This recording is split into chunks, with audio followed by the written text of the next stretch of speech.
Hello, everybody. This is Terry coming to you from the Dominican Republic, Santo Domingo here. And actually, it's about maybe about 3 o'clock in the morning a.m. here. And I had a really good day today here in the Santo Domingo and Dominican Republic. I traveled to Boca Chica. The Boca Chica beach was really, really nice there in Boca Chica. The people were very friendly. They like to get together here. When they get together here, it's kind of like a big celebration amongst everybody, you know. So I find that quite interesting, that community means a lot. They'll try to help you. If you have an issue or you have a problem or if you're lost or anything like that, a group of them will come over and try to help you. It's like, wow, all of these people are coming over here trying to help me to get to where I need to go, and to make sure that I'm safe and everything. I said, wow, that's pretty neat. That's pretty cool. I really respect that. Another thing, the Dominican Republic is very, very diverse black people, very, very diverse Afro Dominicans or Afro Latinos. They come in many, many different shades, many different shades. You may see someone who's very, very light skinned, but they're black. They're probably just wearing their hair straight. I noticed that a lot of the Dominican women, they also wear their hair straight as well.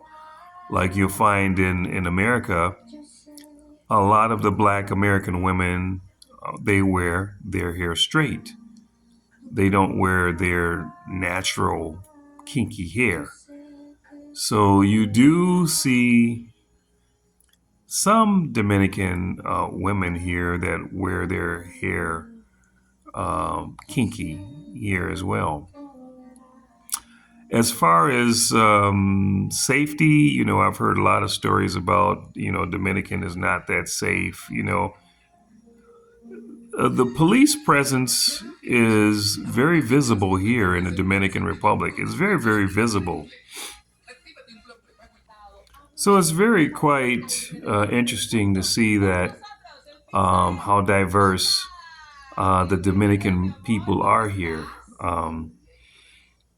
Like this gentleman here, he just looks like a regular light skinned, uh, you know, maybe light skinned black American guy, who's light skinned, like yeah, Blake Griffin or Devin Booker or Steph Curry or somebody, And the host, she could also be black, you know, Dominican black or Afro Latino.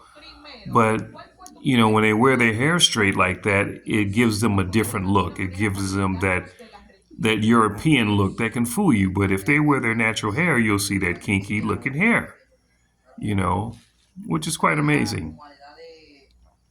So, as far as it being safe here, I was getting back to that. They have a police presence here. It's really safe.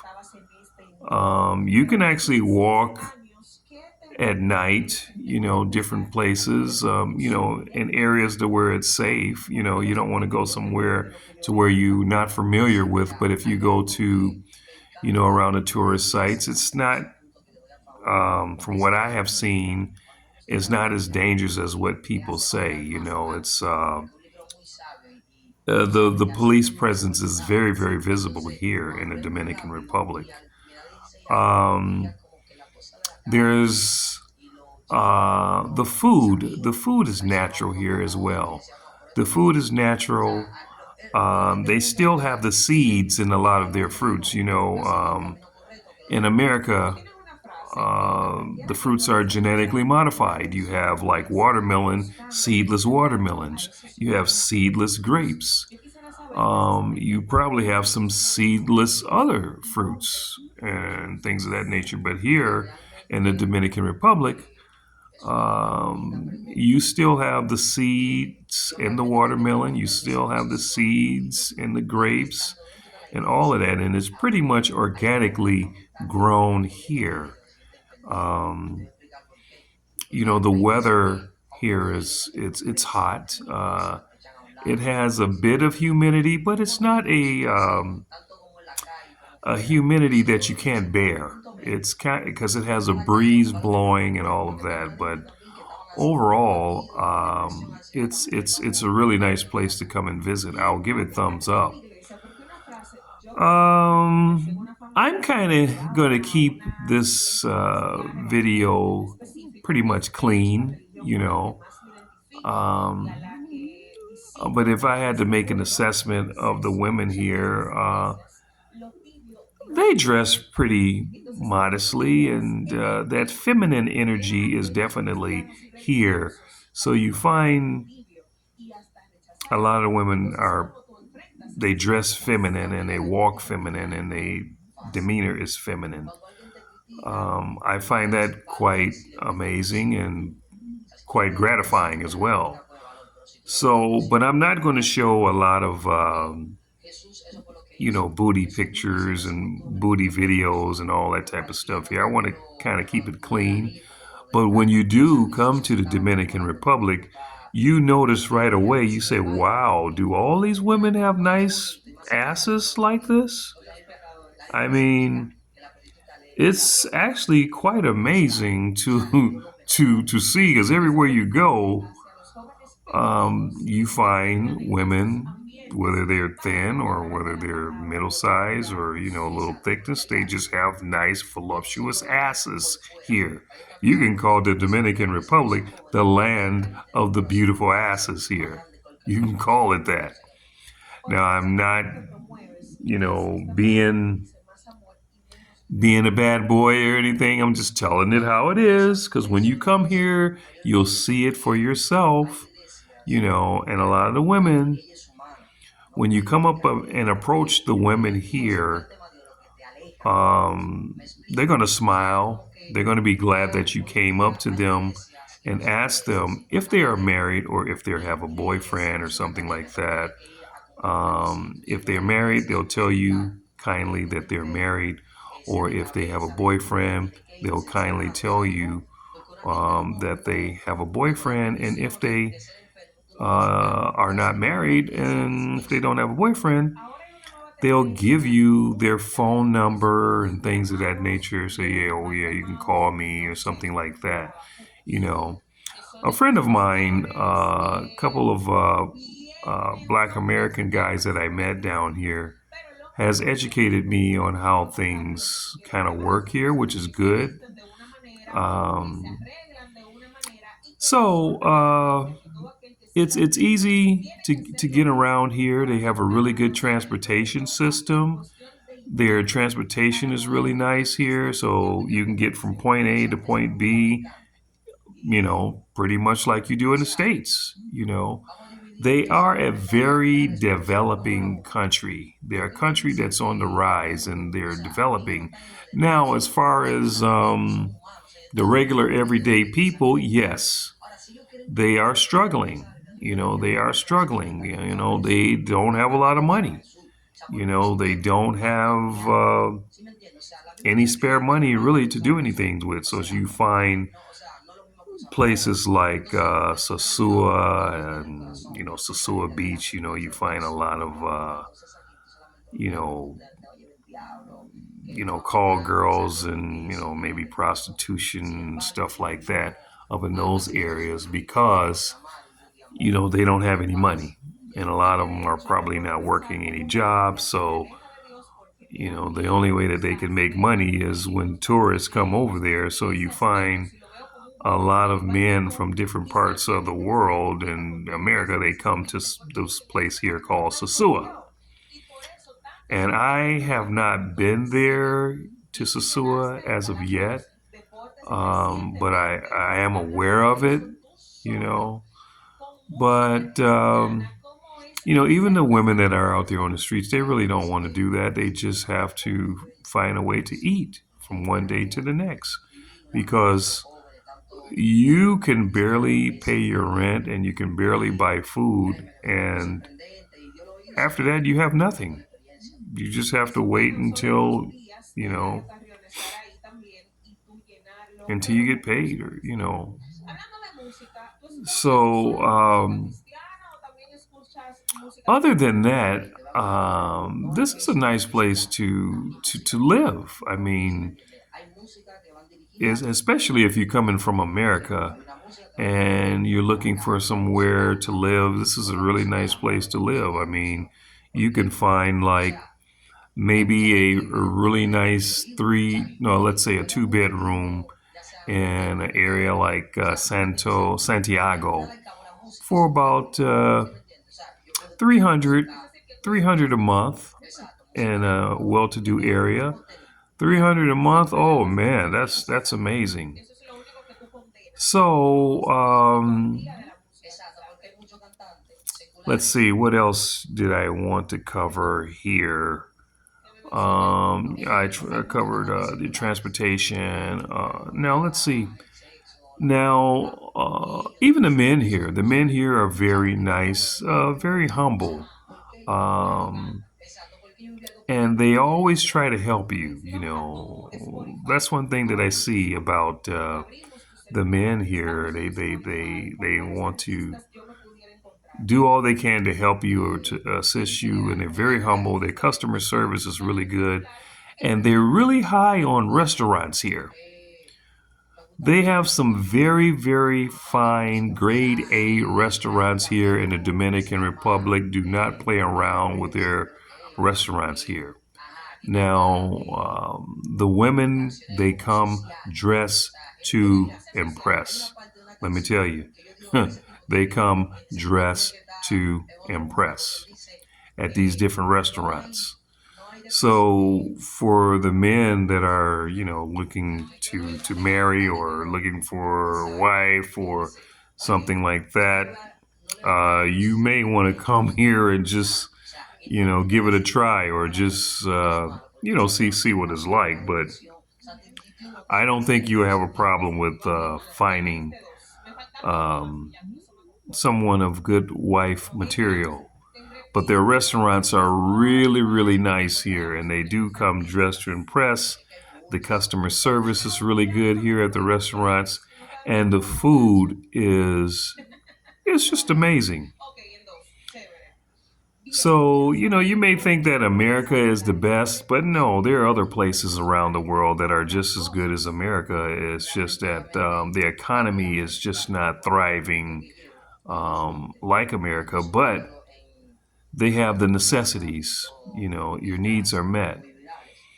As far as spiritually speaking, a lot of them are, I guess, Catholic and Christians. See, in America, we have this wake up. We're waking up and discovering our true nationality and discovering that we are the Most High God's chosen people, the Israelites, um, from the tribe of Judah. We even know that we're from the tribe of Judah. A lot of us are waking up to that in America. America is the tribe of Judah. The black Americans are the number one tribe out of the 12 tribes of Israel. It's the tribe of Judah. So Judah is the one that's heading the charge, that's heading this wake up of our people, and the other tribes that has been scattered around the world. One thing that I'll say about the Most High God of Abraham, Isaac, and Jacob, he was not playing around when he said that he was going to curse our ancestors for breaking his laws, his statutes, and commandments. When he said that he was going to scatter the 12 tribes of Israel throughout the four corners of the earth, he meant that. If you go to the book of, Jeremiah chapter 17, verse 4, it tells you that we were going to lose our heritage. We were not going to even know that we were the Hebrews anymore. We were going to be speaking our enemy's language. So everywhere that we were scattered, we speak our enemy's language. For example, in America, the Black Americans, the tribe of Judah, we speak the white man's English. In Jamaica, they speak, which is a tribe of Benjamin, they speak broken kind of English too from their enemy. Because in Deuteronomy chapter 28, verse 68, it says that we were going to be sold to our enemies. We were going to be sold to our enemies, and we were definitely sold to our enemies, and we were scattered to the different nations here. So, like in Haiti, Haiti is the tribe of Levi, and they speak French. They speak the white man's French, so they don't know that they're the Hebrews. Really, a lot of them don't know. And here in the Dominican Republic, the tribe of Simeon, they speak Spanish, the white man's Spanish. They don't know that they're the Hebrews here. Matter of fact, they don't seem like there's an awakening here in the Dominican Republic. They love being in captivity. To me, from what I can see in that regard, because they'll tell you in a minute they love this place. I mean, even though they're poor and don't have money to do things, they'll tell you they love it. I don't love being poor. I don't love being broke. I don't love being in captivity. We want our reparations, and in fact, we want the Most High to come and deliver us from this captivity that we're in. That's the ultimate goal that we want, is for the Most High to come and rescue us and deliver us from this hellhole that we're living in. At the bottom, all of the other nations are above us. We making everybody else rich except ourselves. Oh, is anything happy about that? No. I say there's no reason to be happy about any of that. Let me see, even in Brazil, okay, the Brazil, where we were scattered in Brazil. I forgot which tribe that's over there in Brazil of the 12 tribes. But anyway, they speak Portuguese. So my point is, the Most High was not playing around when he said I was going to scatter you and you guys were going to lose your heritage. You were going to lose your language. You were not going to even know that you were the Israelites anymore, because in Psalms 83, our enemies, they came and they made a tumult. They got together and says, we're going to make sure that wherever they're scattered, they won't ever discover that they are the Israelites. We got to keep them never discovering who they really are. And they have done a really good job with separating us and dividing us. So, anyway, this is Terry coming to you with another video from the Dominican Republic. I'll be bringing you guys more videos. Please subscribe to the channel. Please like and please share.